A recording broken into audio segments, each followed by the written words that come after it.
اللہم صلی علی سیدنا مولانا محمد نبی الامی وعلی آلہ وسلم۔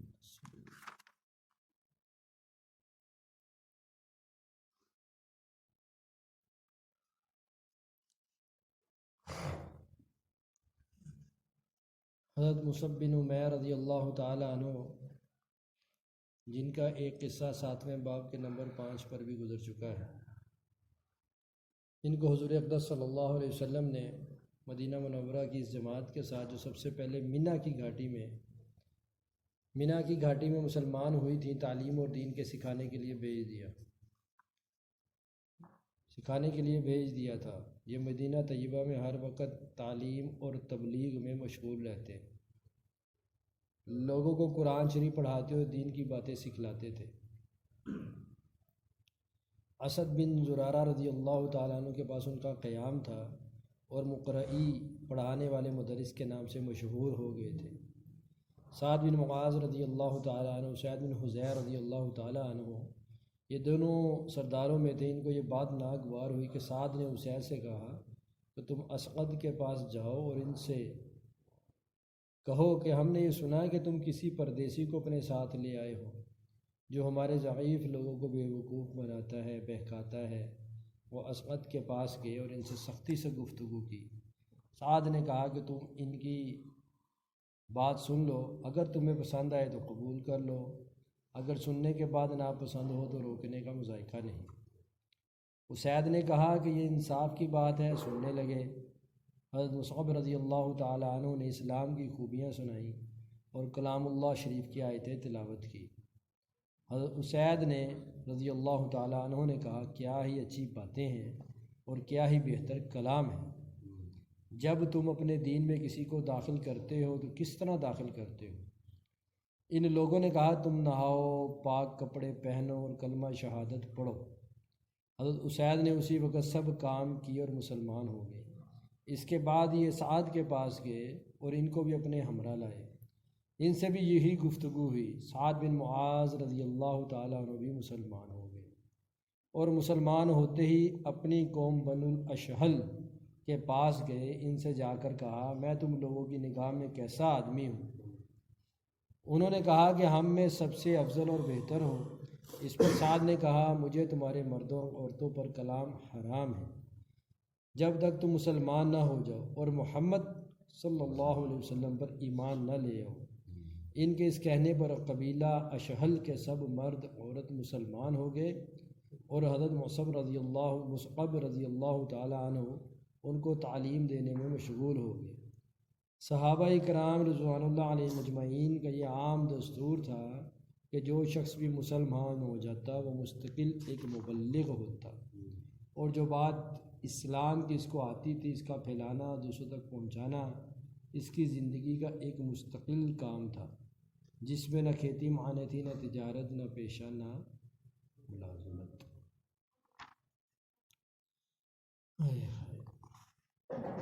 تو بھائی دوستو، یہ جو مصعب رضی اللہ تعالیٰ عنہ ہے نا، یہ ان کو اللہ کے نبی صلی اللہ علیہ وسلم نے 1 سال کے لیے مدینہ منورہ بھیجا تھا۔ ان کی 1 سال کی تشکیل تھی، ہماری جماعتیں جاتی ہیں نا، سال اندرون سال بیرون، 1 سال کے لیے۔ تو حضرت آپ صلی اللہ علیہ وسلم نے ان کو 1 سال کے لیے، یہ آپ صلی اللہ علیہ وسلم مکہ مکرمہ میں ہیں اور مصعب رضی اللہ عنہ کہاں ہے؟ مدینہ منورہ میں ہے، یعنی وہاں سے تشکیل کی ہے ان کی مدینہ منورہ میں، اور یہ 1 سال انہوں نے محنت کی ہے، وہاں دین کی محنت کی ہے، محنت میں اپنے آپ کو لگایا ہے۔ پھر صحابہ مدینہ والے انصار جو تھے یہ کچھ تیار ہو گئے، پھر ان کو لے کر یہ مکہ مکرمہ گئے۔ تو جیسے شیخ نے بھی لکھا ہے کہ جو صحابی بھی مسلمان ہوتا تھا، مستقل جو دین کی بات اس تک پہنچتی تھی دوسروں کا پہنچانا، وہ اپنی ذمہ داری سمجھتا تھا۔ یہ مستقل ایک کام تھا، ایک نظام، ایک محنت چل رہی تھی۔ آج مسلمانوں سے کہا جا رہا ہے، اچھا انہوں نے اگلی بات، 2 کفار سردار ہیں، 2 کفار سردار ان کے پاس آئے ہیں، انہوں نے کوئی تقریر نہیں کی، اس میں کوئی بڑی تقریر نہیں کی لمبی چوڑی، انہوں نے قرآن پاک کی آیتیں پڑھ کر ان کو سنائی ہیں۔ کیوں کہ ایک تو ان کی قربانی تھی، ہجرت کر کے وہ آئے ہوئے تھے، ایک تو وہ نور ان کے ساتھ تھا، دوسرا قرآن کا نور ان کے ساتھ تھا، یہ، اور تیسری بات ان کی اپنی زندگی ان کے سامنے تھی، ان لوگوں کے سامنے ان کی زندگی، ان کے معاملات، ان کے اخلاقیات، ان کی معاشرت، ساری چیز ان کے سامنے تھی، اس لیے کوئی زور نہیں لگانا پڑا، کوئی زور نہیں لگانا پڑا۔ وہ آئے، سردار ہیں، سردار جو چودھری آدمی ہوتے ہیں نا، ملک پہلوان جو ہوتے ہیں، ان کے اندر یہ عام آدمی سے ذرا ہٹ کے ہوتے ہیں، ان کی سوچ بھی ایک مختلف ہوتی ہے، ان کے اندر اکڑ ہوتی ہے، کچھ چیزیں ہوتی ہیں نا جو آدمی کے اندر صلاحیت کر جاتی، تو یہ ان میں سے تھے، مگر آئے، یہ ساری چیزیں مل کر جب ان کے سامنے رکھی گئیں تو اللہ نے ان کو ہدایت دے دی۔ اچھا اب اگلی، وہ جو دوسرے صحابی ہیں جو ابھی مسلمان ہوئے ہیں، اب یہ اپنی قوم کے پاس جا رہے ہیں، اپنی قوم کو جا کے کہتے ہیں کہ میں کیسا آدمی تھا، معاملات میں میں کیسا تھا، معاشرت میں میں کیسا تھا۔ وہ بھی ایسی پاک صاف زندگی گزار رہے تھے، تو انہوں نے کہا آپ تو بہت اچھے ہیں، تو انہوں نے کہا پھر میری یہ بات مان لو، سارے کلمہ پڑھ لو۔ انہوں نے بھی کوئی لمبی چوڑی تقریر نہیں کی، وہ بھی چل کر گئے، انہوں نے جا کے اپنی قوم کو سمجھایا کلمہ پڑھ لو، سارے مسلمان ہو گئے۔ تو اس وقت صحابہ اکرام کفار پہ محنت کر رہے تھے، کفار میں محنت کر رہے تھے۔ اب محنت کرتے کرتے کرتے، کفار میں محنت کرتے کرتے اب لوگ مسلمان ہونا شروع ہو گئے، اب تبلیغ کی محنت ہو رہی ہے مسلمانوں پہ، کس پہ ہو رہی ہے؟ مسلمانوں پہ۔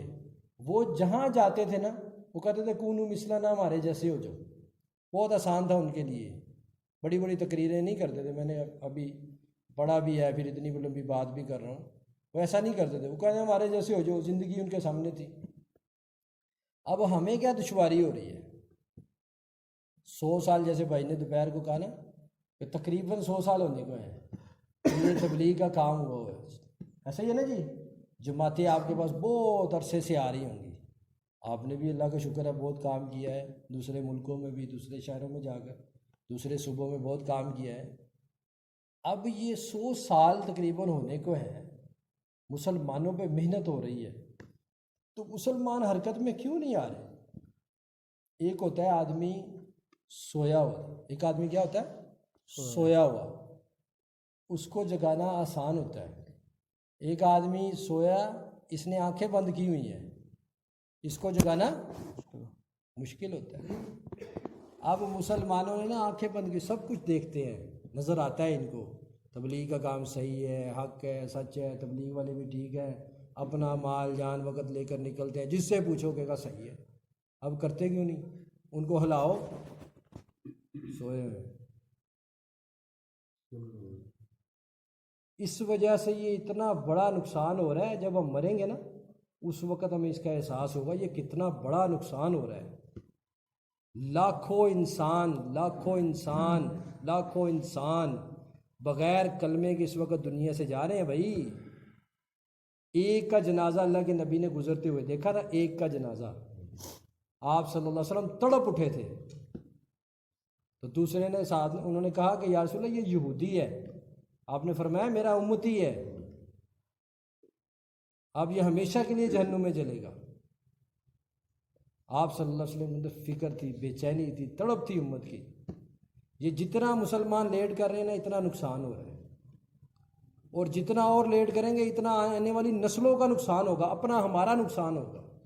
ان کا تو جو ہو رہا ہے نا ہمارا اپنا نقصان ہوگا. اس لیے آپ حضرات سے گزارش ہے کہ وقت لگائیں، آگے بڑھیں، محنت کریں، آگے بڑھیں. ملکوں کے اللہ نے دروازے کھولے ہوئے ہیں، ساری دنیا میں جانے کی نیت کریں،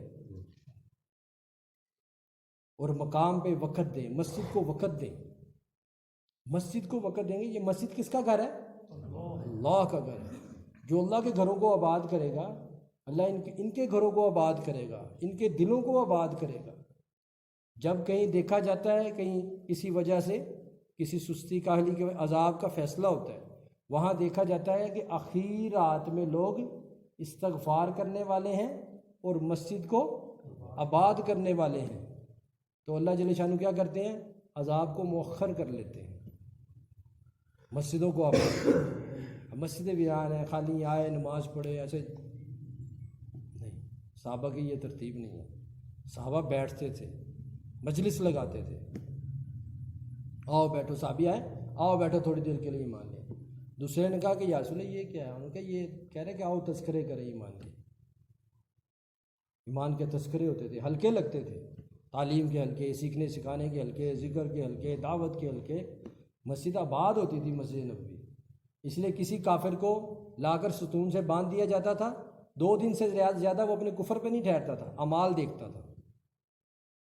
اعمال تو مسجدوں میں اعمال کرنے ہیں، اعمال سے آباد کرنے ہیں. تو سارے بھائی کوشش کریں گے انشاءاللہ. اسی طرح ہم اپنے گھروں میں بھی محنت کریں. آپ صلی اللہ علیہ وسلم کے زمانے مبارک میں جو مرد اور عورت مسلمان ہوتے تھے ان کو مدینہ منورہ لایا جاتا تھا. ان کو کہاں لایا جاتا تھا؟ مدینہ منورہ. مردوں کو مسجد میں ٹھہرایا جاتا تھا، عورتوں کو گھروں میں پہنچایا جاتا تھا، صحابہ کے گھروں میں مہمان بنایا جاتا تھا. پھر وہ ان کی صحابہ کی عورتیں ان کو دین سکھاتی تھیں، صحابہ کی عورتیں ان کو دین سکھاتی تھیں. ایک ایسا ماحول بنا ہوا تھا. آتے وہ کفار تھے، ہاں جی، جاتے وہ مسلمان ہو کر تھے، یا آتے وہ دین سیکھنے کے لیے تھے، جاتے وہ دین سیکھ کر تھے. ان کے گھروں میں ایسا ماحول تھا. ہم بھی جیسے عصر کے بعد بھی مغرب کے بعد بھی بات کی، ہم بھی کوشش کریں کہ اپنی بچیوں کو، اپنے بچوں کو عالم بنائیں، حافظ بنائیں، اور گھروں میں تعلیم کے حلقے لگائیں. یہ تعلیم کے حلقے، قرآن پاک کی تلاوت ہو. اگر بھائی دوستو یہ کتابیں یہاں وہاں نہیں پڑھی جائیں گی، قرآن نہیں وہاں کھلے گا، تو وہاں کچھ اور کھلے گا، ٹائم کہیں اور چلا جائے گا، وقت کہیں اور لگ جائے گا. تو سارے بھائی کوشش کریں گے انشاءاللہ. صبح سے کوئی جماعت بھی کوئی 4-5 ساتھی چلے گئے ہیں، سنا ہے کہ شب جمعہ پہ وہاں سے وہ تشکیل کروائیں گے. تو ہم بھی کوشش کر لیں، ہم بھی جتنے بیٹھے ہیں. 38 نمبر ستون آپ کا طے ہے، تو وہاں پہنچ جائیں. صبح 7-8 بجے کا ٹائم پہ وہاں پہنچ جائیں، وہاں تشکیل کروائیں اور اپنے ساتھیوں کے ساتھ مل لیں. تو کوشش کریں گے انشاءاللہ. کوئی ایسے ساتھی ہیں جی کوئی صبح جانے والے؟ صبح کو چلے جائیں، سے روزہ لگا لیں، 3 دن لگا لیں.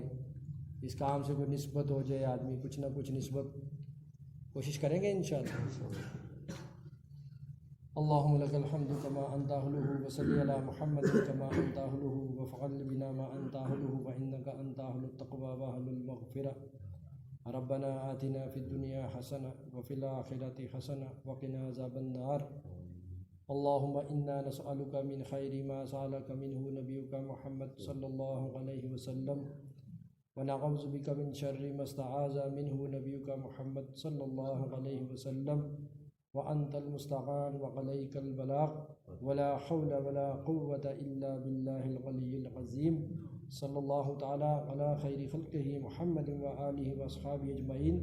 آمین آمین. اللہ پاک